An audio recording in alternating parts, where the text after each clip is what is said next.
Chers tous, bonjour Cash, nous sommes le jeudi 15 mai 2025. Je fais cette vidéo pour rappeler aux uns aux autres que nous voulons le changement du Gabon.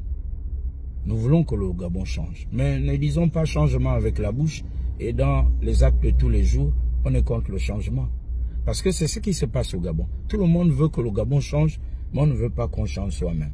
Regardez, nous avons un parent, un membre de notre famille de sang, ou un allié, ou un ami. Lorsqu'il fait des bêtises, ou lorsqu'il fait des choses qui condamnent les autres familles gabonaises, nous devons dire à notre parent, à notre ami, à notre beau-frère ou à notre allié que ce que tu fais là, c'est pas bien. Les actes que tu poses là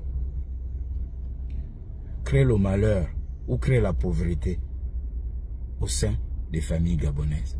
Mais si vous soutenez l'autre dans la bêtise, ce n'est pas le changement que nous voulons.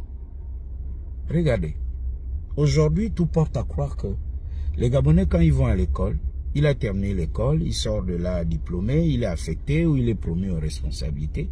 Il ne vient pas pour travailler, pour que les choses changent, pour que l'administration évolue, pour que le pays se développe.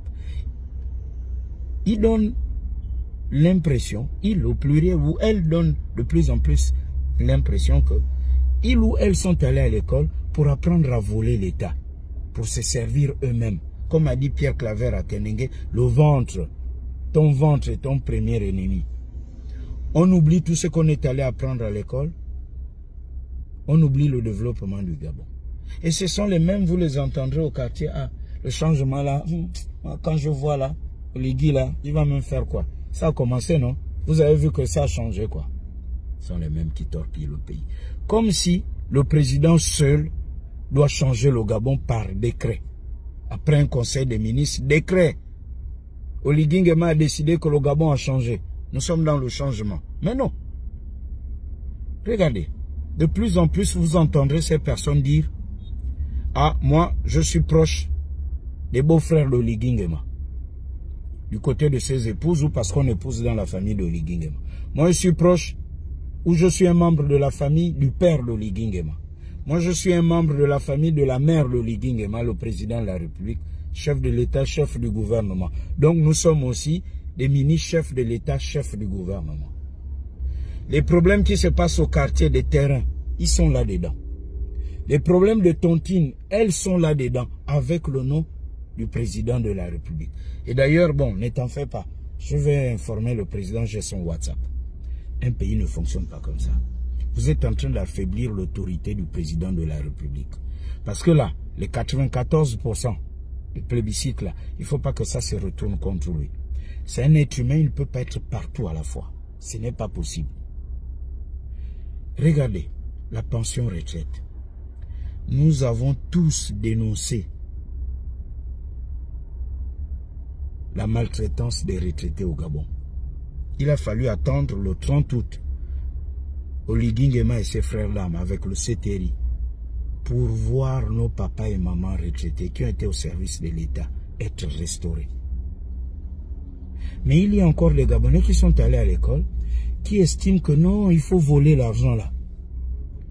Sur les pensions spéciales par exemple, les anciens ministres, les dignitaires de l'État, députés, sénateurs, premiers ministres, qui sont décédés là, qui sont morts.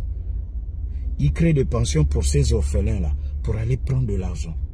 Ça fait des dizaines de millions, centaines même. Et ces gens-là sont là parce qu'ils estiment que ils sont proches de la famille du président de la République. Parce qu'ils sont proches de certaines personnes au gradé dans le CTRI. Mais non, le Gabon ne peut pas continuer comme ça. Et nous savons que nous sommes en guerre. Parce que ces personnes-là, ce sont les sorciers dont on parle dans notre hymne national, la Concorde. Si on se laisse faire, si on se tait, si on a peur, ben le pays ne va pas changer et le septennat d'Oligui Nguema va être plombé. Vous aurez l'impression que les choses ne changent pas. Et c'est pour cette raison que nous devons être responsables, pas dans l'injure. Ne suivez pas ceux qui font les clashs là sur les réseaux sociaux. Ils parlent des couleurs des sous-vêtements des uns et des autres. Ça s'insulte les papas, les mamans. Oh, toi tu es beau, moi je suis le plus vilain. Toi tu es le plus beau, je sais pas moi trop quoi, etc. Ça, c'est le diable. La diversion. Alors qu'il faut travailler, d'autres créent la diversion. Mais très bientôt, ce serait aussi bien qu'on limite un peu les réseaux sociaux. On va voir. Parce que plusieurs d'entre eux gagnent de l'argent en faisant le désordre là et ils vous distraient alors qu'il y a des vrais problèmes. Tous ceux qui sont dans les magouilles, dans l'administration, aujourd'hui, ils sont en train de réfléchir comment continuer les mêmes magouilles et venir sur les réseaux sociaux. Ils vont créer des faux comptes, ils vont venir nous insulter. Oh, Kounabéliste, vous n'avez plus rien à dire, etc. Mais c'est une guerre de nerfs. Nous sommes en guerre et nous aussi nous sommes préparés de façon cash à vous affronter spirituellement, parce que c'est spirituel, c'est le vampire. Quand quelqu'un fait ça, il sabote l'évolution, le développement du pays. Nous voulons que le pays avance et nous allons travailler pour. À bon entendeur, salut, cash.